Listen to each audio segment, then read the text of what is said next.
good to start with the wards in NHS particularly because it gives you a lot of foundational skills in nursing. For me, the biggest challenge in the wards is the workload. A big period of the COVID time, we didn't have a ward.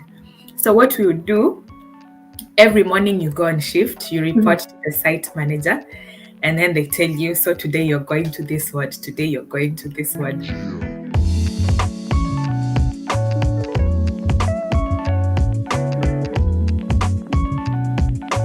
Hey guys, welcome back to my channel.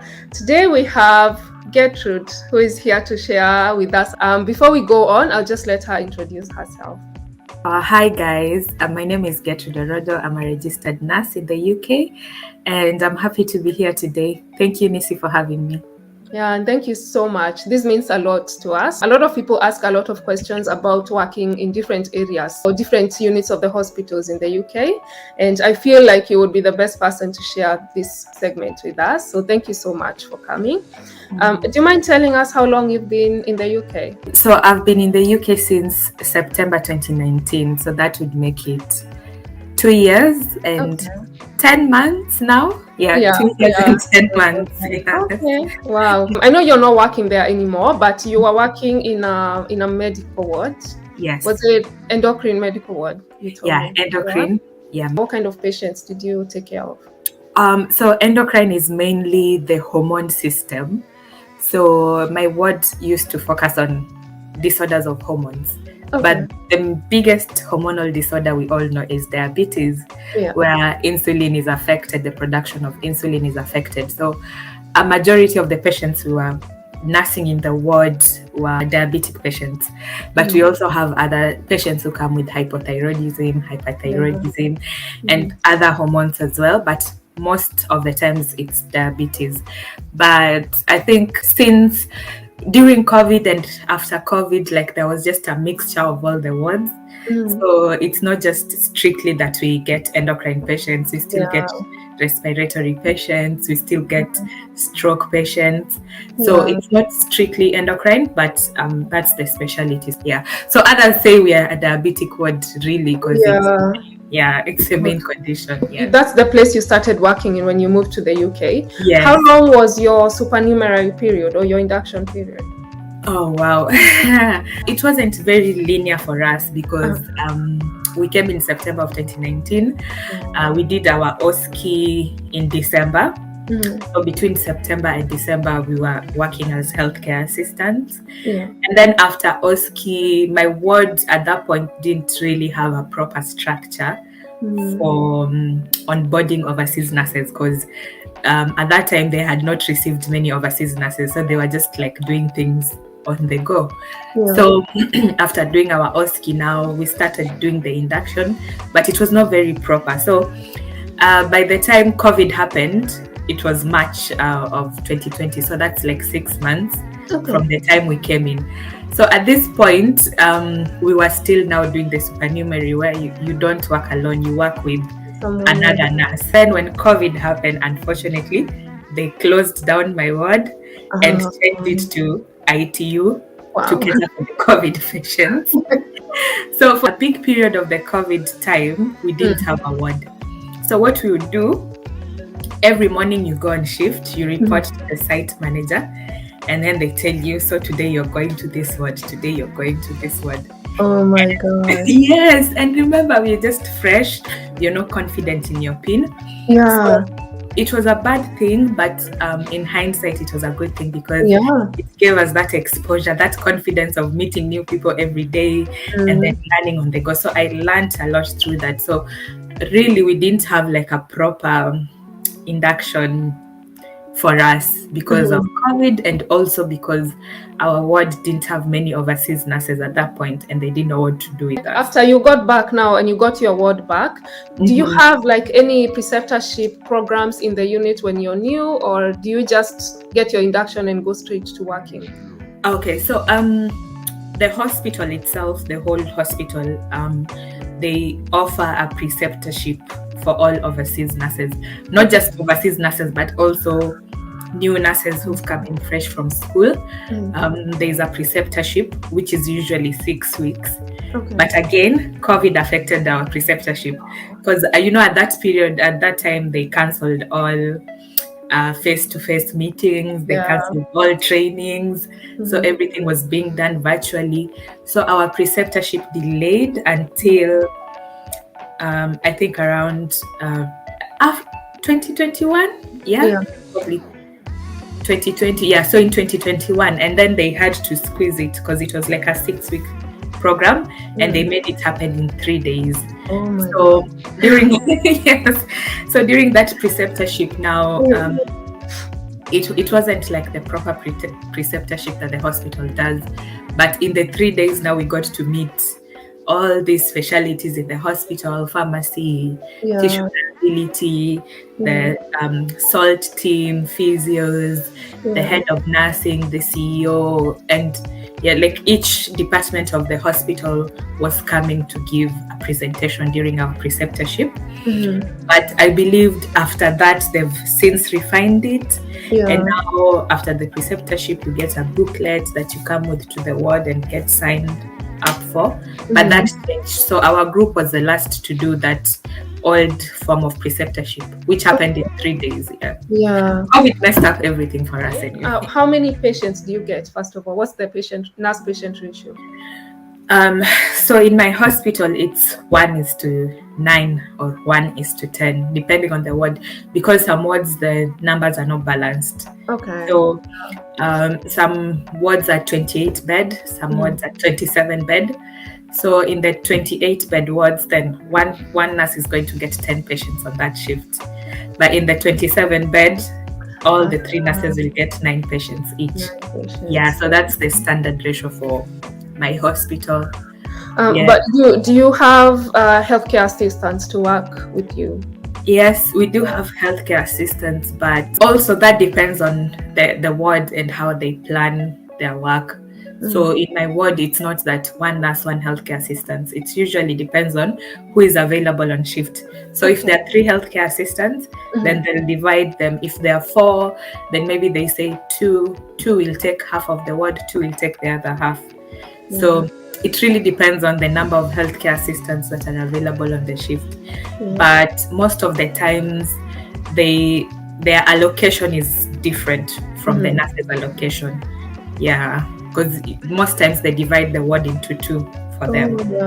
So that when they have a patient who is double-handed, then 2 of them can pair and do the washes and things like that. What kind of shifts do you have? Because I've spoken to somebody who told me that they have shifts from 8 to 4 or 1 to 6. How are you? So in the wards in my hospital, there are 3 shifts, or should I say 4. There's the long day, the night, and then there is early and there is late.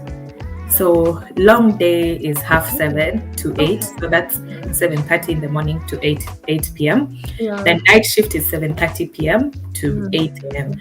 But then the early and the late are, I think, 8 hours each. So if you're doing an early, you come at 7:30 and leave at 3:30.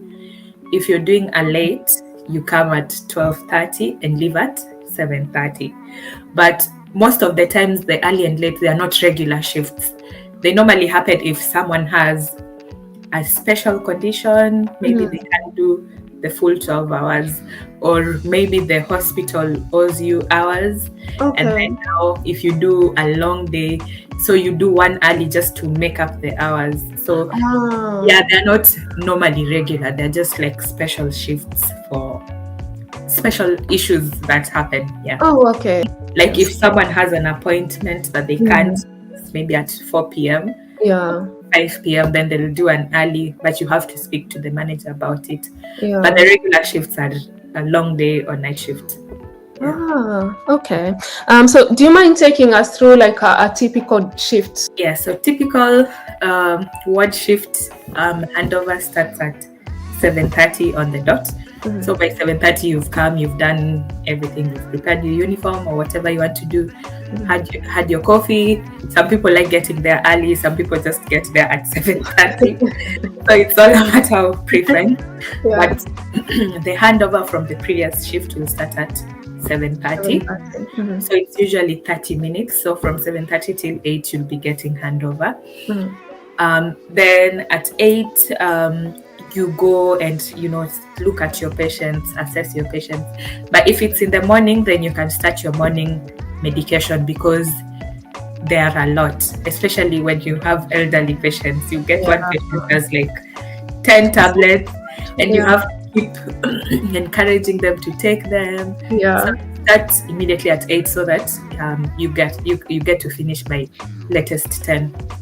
So when you're doing your medication, you're assessing your patient as well. You talk to them, check if they're clean, check if they've had their breakfast, because breakfast is usually served around the same time.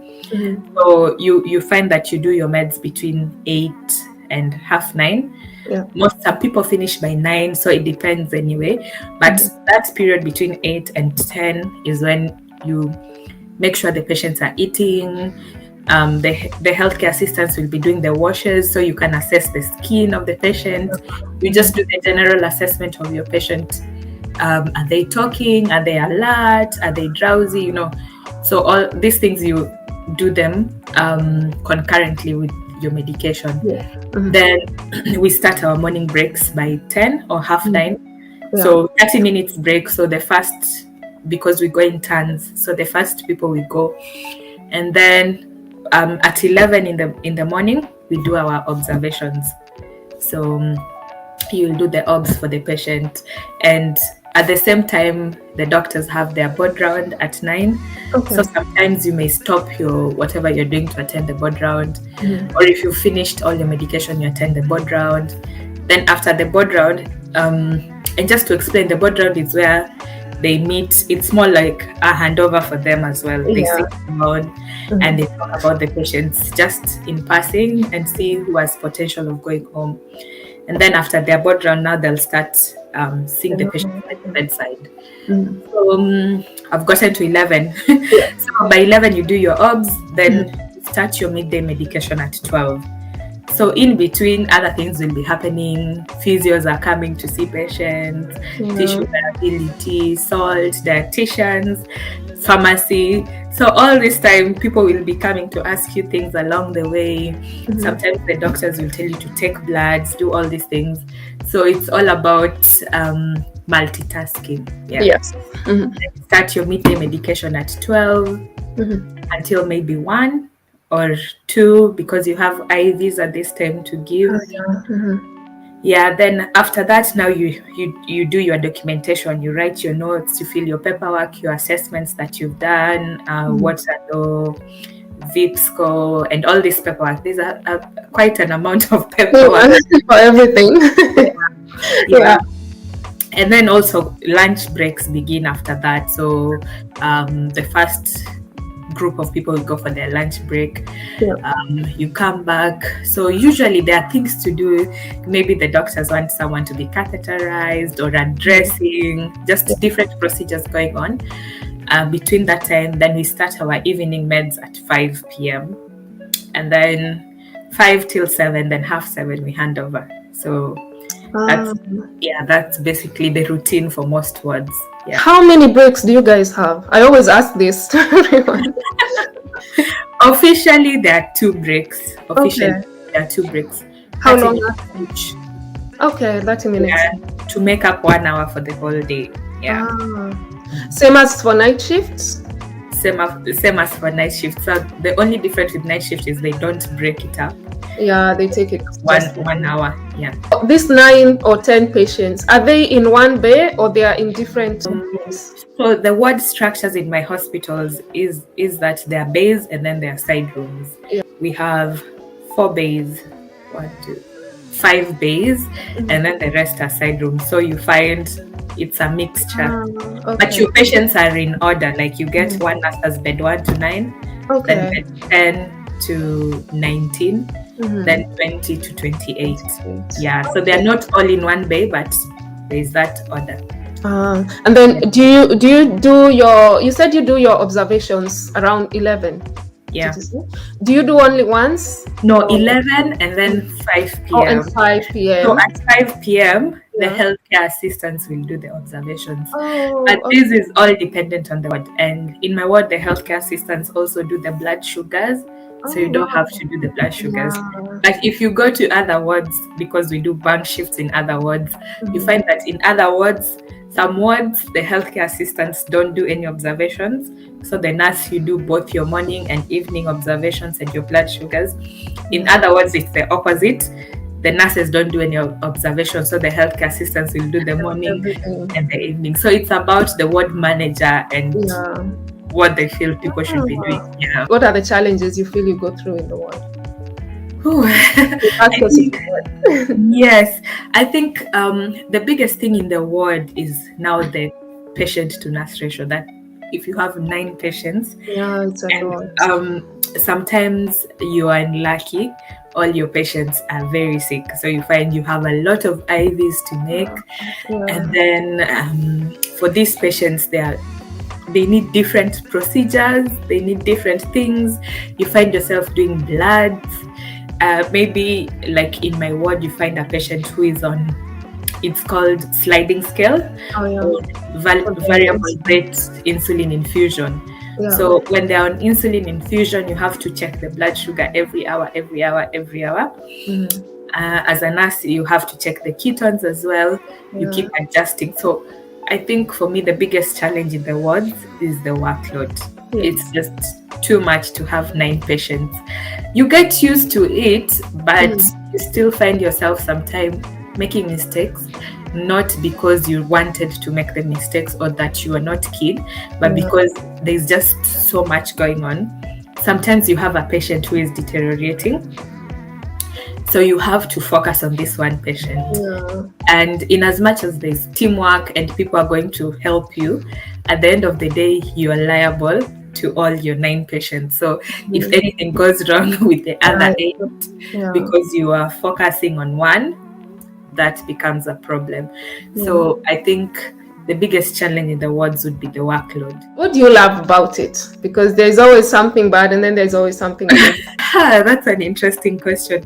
What I love about the ward, I don't know. I think for me, I love that interaction with patients, Like I've got to learn so much from patients, and also the fact that our ward, it's not limited to one thing. So you get a mixture of knowledge, like you get to learn a lot about holistic care, how you're supposed to take care of all aspects of the patient, because in the wards you have patients who are alert, they can tell you what they are going through, they can tell you what they are feeling, and it's your job as a nurse to intervene.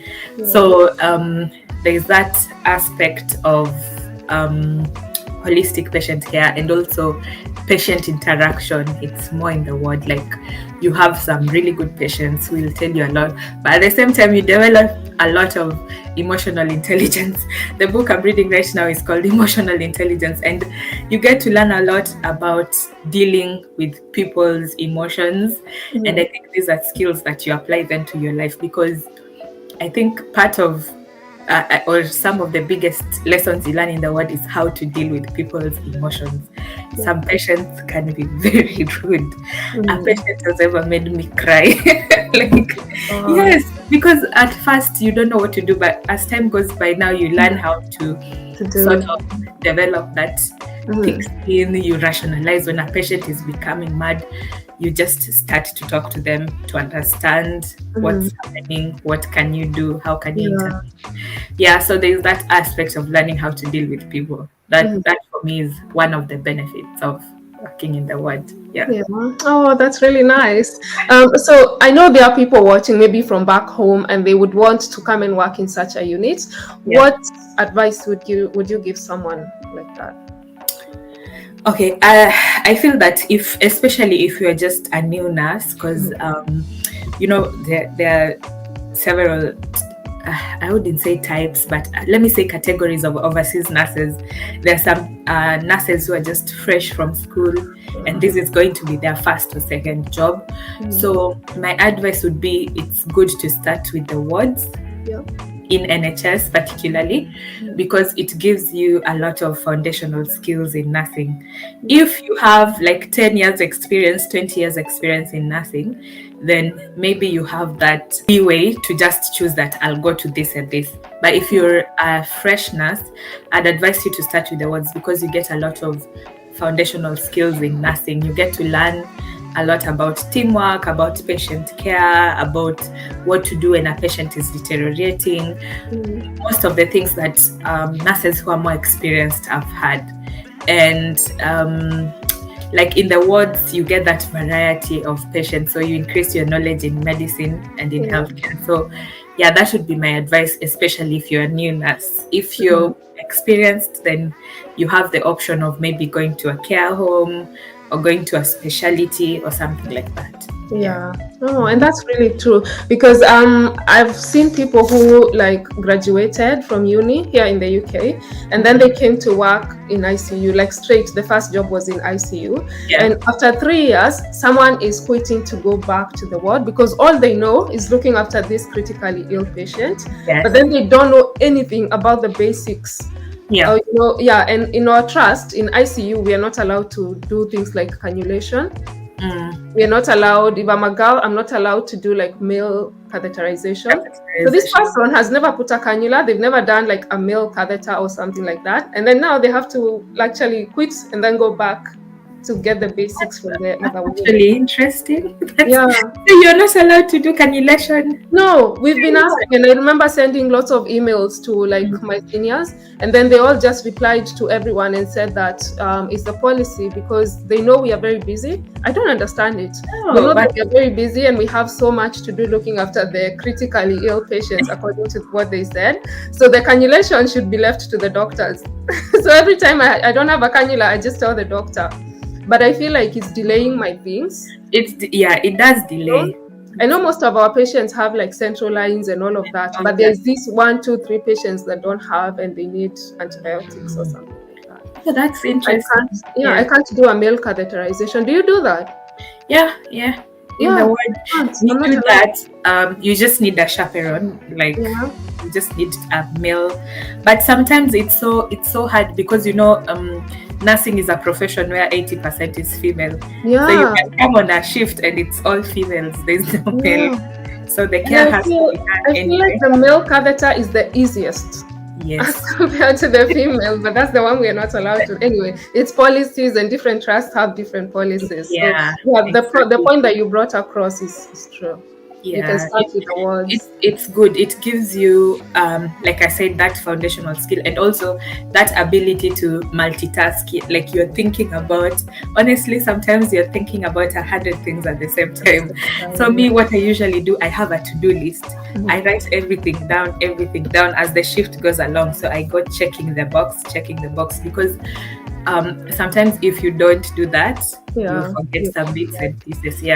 And you have everyone coming to you, like you said, the MDT, the relatives as well. You're not just the relatives are coming. The doctor is coming to tell you this.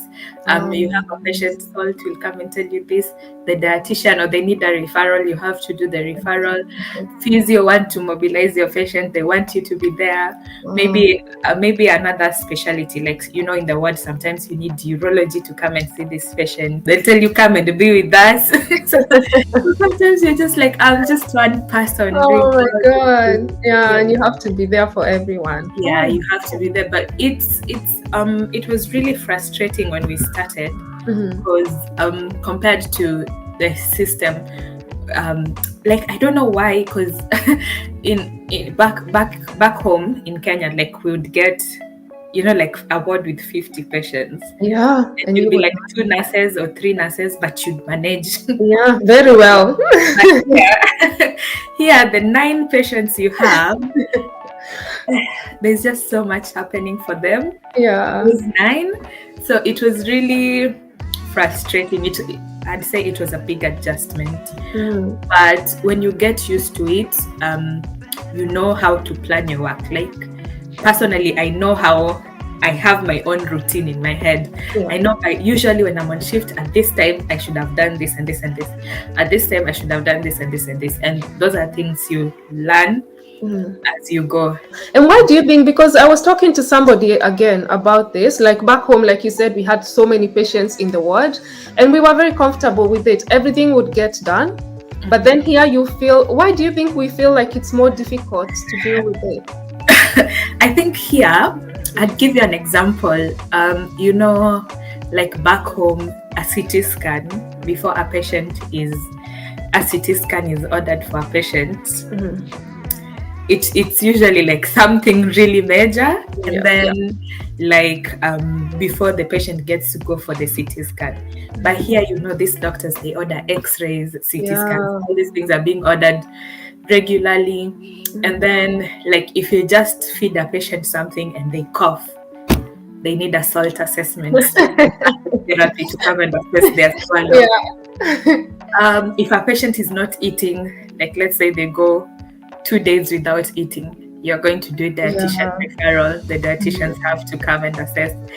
So those are things that medical ward back home, it's just about giving the medication, checking the obs, and carrying on and waiting for the patient to get better. Like they don't do that systemic or head to toe assessment of the patient. Like the relatives are here concerned with this and this. So I think that's one thing. And I also think the other difference would be the difference in the conditions. Because here you get one patient has a lot of conditions. They're diabetic, they have hypertension, they have AF, you know, maybe they have history of stroke, so they need an assessment. So all these things are going on. But back home medical wards, you get maybe it's malaria, it's pneumonia, so they need antibiotics and that's it. So here there's that aspect of one patient has lots of things going on. Mental health problems in there. Mental health team assess. So I want to think that's why. And I also feel like, you know, back home the relatives would help. I don't remember like doing personal care for anyone because the family was always there to help them even with eating and drinking. They were there to help with eating and drinking. Medication was being given in a very weird system. Things like that delay your process and like there's that, if we are not hiding anything, there's that extra vigilance here. Like things are by the law because of that risk of litigation as well. People are being sued left, right, and center. If you do the risk of incidents, like we fear them, you know. If you have a patient that it's risk of falls, you have to get someone to sit with them there so that they don't fall. Because if they fall and they sustain a serious injury, it's a case you have to answer. That's a case, and you don't want to lose your PIN number that you've worked really, really hard for. We still need to eat. Oh, thank you so much, Gertrude. I don't know if there's anything else you would like to mention, maybe something we've forgotten, or just some advice you'd like to give to anyone. Oh, something we've forgotten. Or something about you, anything, just something. I think maybe what I can say, especially in terms of the words, my advice I'd give, there's that aspect of politics in the ward and teamwork. So if you're new to the ward or if you go to the wards, you really have to use your head. Like don't just be the person who's just interacting and gossiping, because there's a lot of gossiping. There are a lot of team dynamics in the wards that are honestly like you really have to use your intelligence to navigate the politics, because in the long run it affects your work as well. So when you go to the ward, don't always be fast to talk. Just observe. Don't always be the one participating in gossip. just listen and don't say stuff, you know. So just observe your team. Once you get to know people, because with time you get to know people, you get to know how they are, you get to know who they are, then you can know how to interact with them. So if you're new, take your time, understand the team dynamics of the ward, learn the individuals, because there's something unfortunate that we say, but it's unfortunately true. You are the only one who has your own back. That is true. Actually, I've come to realize that is true, and it's everywhere, not only in the ward, nursing homes, any unit, to be honest. You're the only one who has your own back. So everything you're doing, think first of yourself. Am I safe in this situation? Am I doing everything by the book, by policies? If anything happens, will I be in trouble? You have to think of that anytime you join the wards. So that's all I can say. But working in the wards is really good. So I'd recommend it to anyone. Oh, thank you so much, Gertrude. I know we didn't mention earlier, but you have your YouTube channel. Yes, I do. Your blog. You have your World Class Nurse Instagram and Facebook. Right? Yes. So, and you really do talk about important things in the nursing world. I do. Yes. I run a platform called World Class Nurse. I'm on YouTube. Like Nisi has mentioned, YouTube, Facebook, Instagram.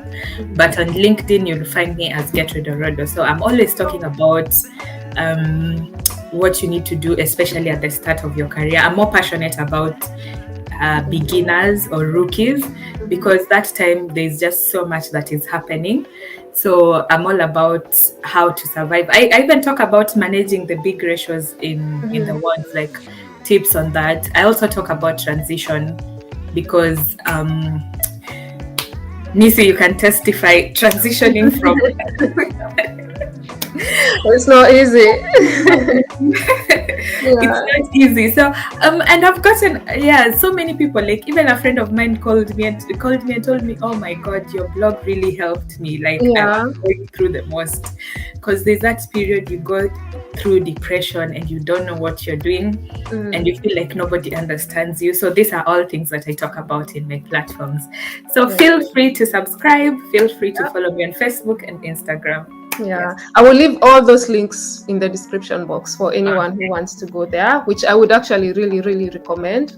So thank you so much for coming. I have learned a lot. I'm always scared of working in the wards. I think I've told you that. But hearing is actually not that bad, and there are ways to manage that. It's really good to learn from you. So thank you so much for coming. Thank you for having me. All right. Thank you, guys. I'll see you in my next video. Bye. Bye.